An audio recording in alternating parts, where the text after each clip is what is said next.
15 लाख से भी ज्यादा बच्चे इस बार सीयूईटी का एग्जाम देने वाले हैं। लेकिन जब मैं बात करता हूं दिल्ली यूनिवर्सिटी के एडमिशन्स की, तो भैया टॉप कॉलेजेस में सिर्फ और सिर्फ 1000 बच्चे भी नहीं, सिर्फ 100 से 200 बच्चों का एडमिशन हो पाता है। जब मैं बात करता हूं दिल्ली यूनिवर्सिटी के टोटल सीट्स की, तो सिर्फ 75,000 सीट्स तुमको देखने को मिलती है। यानी कि कहां 15 लाख, कहां यहां पर 75,000, रेशियो तुम निकाल सकते हो। यानी कि कंपटीशन इस बार बहुत ज्यादा हाई होने वाला है, एंड तुम्हारे चांसेस डीयू के टॉप कॉलेज में जाने के बहुत ज्यादा लिमिटेड हैं।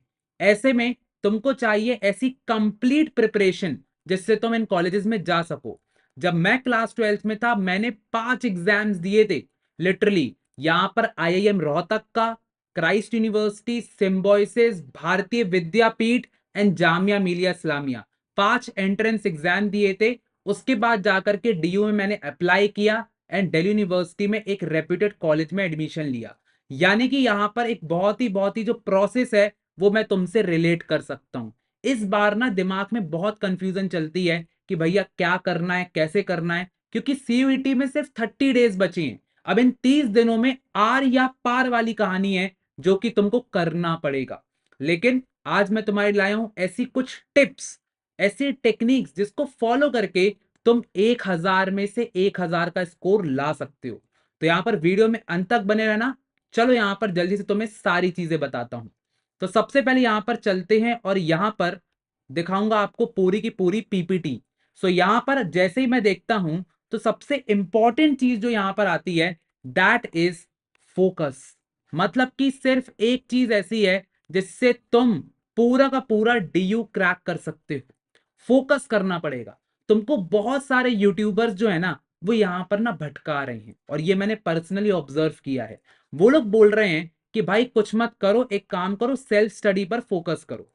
सेल्फ स्टडी तुमको करना है, और यहां पर कह रहे हैं कि एक काम करो, सेल्फ स्टडी के साथ साथ एक बुक खरीद लो, और वो 1000 क्वेश्चन की बुक बेचने की कोशिश कर रहे हैं।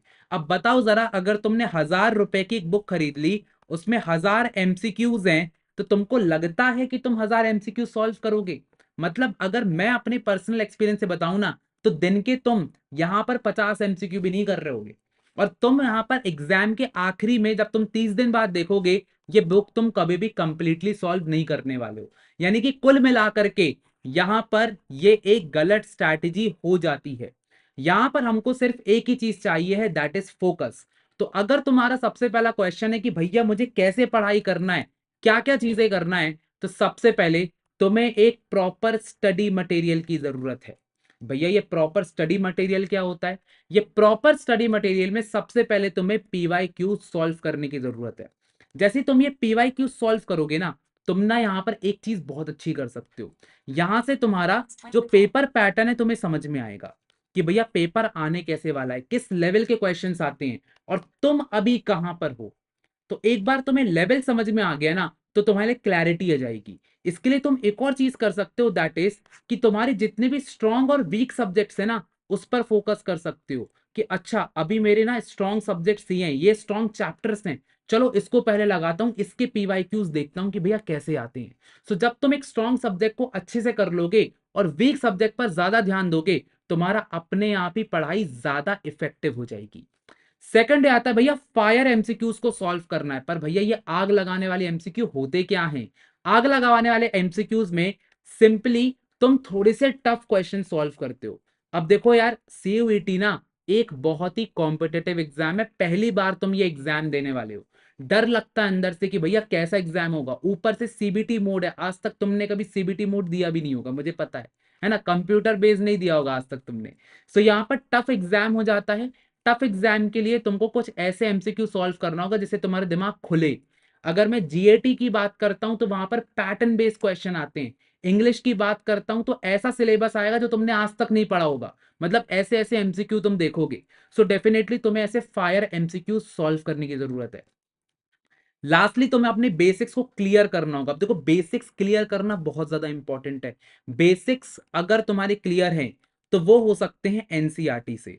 और मैं तुम्हें बोलूंगा एनसीईआरटी तुम्हारे लिए सबसे मेन बुक है, इसको कभी मत छोड़ना।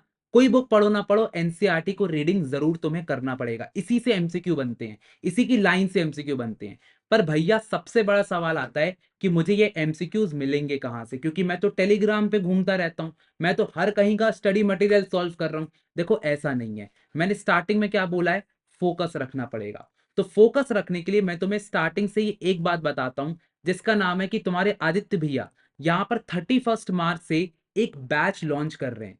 यहां पर मैं तुम्हें क्लियरली सारे के सारे एमसीक्यूज कराने वाला हूं, चाहे वो पीवाईक्यूज हो, चाहे मोस्ट एक्सपेक्टेड एमसीक्यूज हो, चाहे अपने वीडियो लेक्चर से तुम्हारे बेसिक्स को क्लियर करना हो, सारी की सारी चीजें मैं इस बैच में तुम्हें सारे करवा दूंगा। यहां पर तुम एक बार फैकल्टी देखो जरा, शिप्रा मैम, शांतम सर, तुम्हारे आदित्य भैया, रौनक सर, आशीष सर, कोमल मैम, सब लोग यहां पर तुम्हें देखने को मिलेंगे, टॉप फैकल्टी है। ऑलरेडी हम लोग AIR 1 और AIR 1 2 बार 2 साल तक लगातार लेकर के आ चुके हैं। मेरे पर्सनली जो बच्चे हैं जिनको मैंने पढ़ाया है, 2 अटेम्प्ट, अभी 3 अटेम्प्ट हो गए हैं। SRCC, Hindu, Hansraj, top 10 college की लिस्ट उठा दोगे ना, वेंकी हो गया, चाहे रामजस हो गया, चाहे गुरु गोविंद सिंह कॉलेज हो गया, सब में तुम्हें मेरे स्टूडेंट्स मिलने वाले हैं। साथ ही साथ एक बहुत इंपॉर्टेंट बात है, यहां पर जो प्राइस दिख रहा है ना, इससे मुझे कोई मतलब नहीं है, ठीक है। ये तेल लेने जाइए प्राइस, क्यों? क्योंकि भाई प्राइस मैटर नहीं करता है, मैटर करता है आगे के 4 साल। आगे के 4 साल जो कि तुम कॉलेज में बिताओगे, जो कि तुम्हारे लाइफ के 40 साल यहां पर डिसाइड करेगा कि कैसे होने वाले हैं। सो अगर तुम्हारी मर्जी है तो डेफिनेटली फोकस करने के लिए ये बैच तुम कंसिडर कर सकते हो। अब वापस आ जाते हैं और यहां पर देखते हैं कि और क्या चीज लगेगी जिससे तुम 1000 by 1000 का स्कोर लेकर के आ सकते हो। तो एक बार तुमने अपने स्टडी मटेरियल को क्लियर किया, तो सेकंड चीज आती है भैया सीबीटी मोड। अब सीबीटी मोड में अगर पेपर होने वाला है तो तुम्हें उतना ज्यादा दिक्कत नहीं है, पर ऐसा नहीं है कि तुम्हें रोज ही सीबीटी मोड पर ही सॉल्व करने हैं एमसीक्यूज। तुमको बस एक कोरा रजिस्टर खरीद लेना है, कल जाना और कल जाकर के एक कोरा रजिस्टर दुकान से खरीद लाना, इसमें जाकर के अपने एमसीक्यूज को सॉल्व करना शुरू कर दो, ठीक है। एक बार तुम इन एमसीक्यूज को सॉल्व करोगे ना, तो दिन का टारगेट रखो कि भैया एक पेज में तुम जितने भी एमसीक्यू करो, तुम्हें 2 पेज भरने, दिन के 2 पेजेस भरने हैं। मैं तुम्हें सच बता रहा हूं, बहुत ही अच्छी स्ट्रैटेजी है, पेजेस भरने पर ध्यान दो। जब तुम 30वें दिन देखोगे ना, 30 डेज तब तुम्हारे हो जाएंगे ना, और जब ये रजिस्टर भर जाएगा ना, वहां पर तुम्हें कॉन्फिडेंस आएगा कि यस मैंने एमसीक्यूज लगाए हैं भाई। अगर तुम एमसीक्यू लगाओगे तो तुम्हारा काम और ज्यादा आसान होता चला जाएगा। ऐसे करते हैं preparation, this is the right way to prepare, तभी आती है कंसिस्टेंसी। थर्ड चीज तुम्हारी हो जाती है भैया कि मुझे नेगेटिव मार्किंग बहुत ज्यादा आ जाती है, बहुत ज्यादा मैं नेगेटिव मार्किंग पर फोकस करता हूं। देखो भाई बहुत ही सिंपल सी चीज है, नेगेटिव मार्किंग जो हो जाती है ना, इससे तुम अवगत नहीं हो, इसके लिए तुम्हें ना मेहनत करना पड़ेगा। इसलिए जब भी तुम कोई भी एमसीक्यू सॉल्व करो, तुम कोई भी एमसीक्यूज लगा रहे हो ना, तुमको यहां पर सारे एमसीक्यू सही नहीं करना है। अगर तुम्हारे एग्जाम में 50 एमसीक्यूज आने वाले हैं पर सब्जेक्ट, तो तुम्हें इसमें से अगर 45 एमसीक्यूज भी सही करते हो ना, तो तुम्हारा स्कोर बहुत अच्छा आता है।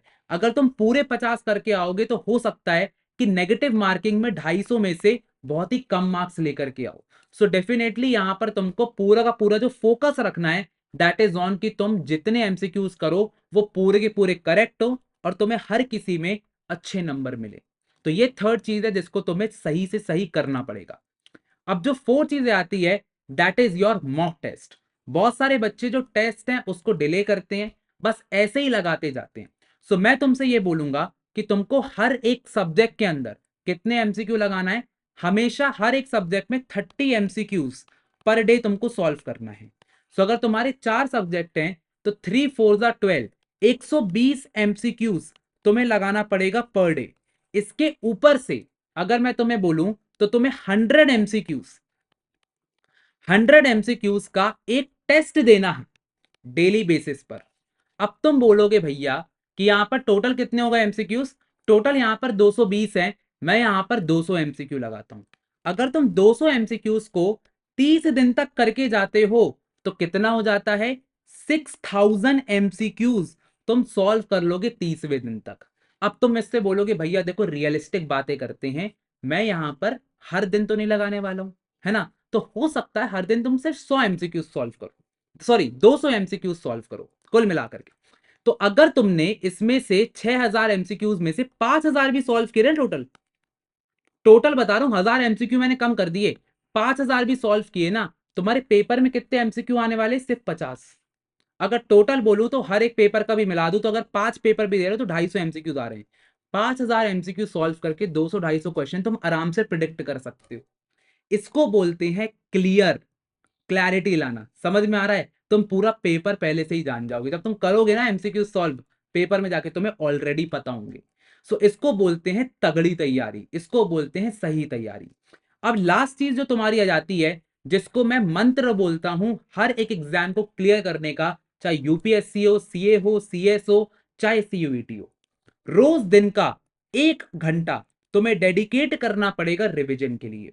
तुम सुबह उठो, हर एक सब्जेक्ट को 1.5 आवर्स दो, ठीक है, पर सब्जेक्ट दो। तुम्हारे अगर 4 सब्जेक्ट तुमको एग्जाम देना है, 1.5 आवर्स 4 में दे दो, 15 4 60, 6 घंटे तो तुम्हारे ऐसे ही निकल गए। उसके बाद फिर 1 घंटा लास्ट का रिवीजन को दे दो। ये जो 7 घंटे की पढ़ाई होगी ना तुम्हारी दिन की, ये तुम्हें पहुंचाएगी कहां पर? ये तुम्हें डायरेक्टली पहुंचाएगी एसआरसीसी में।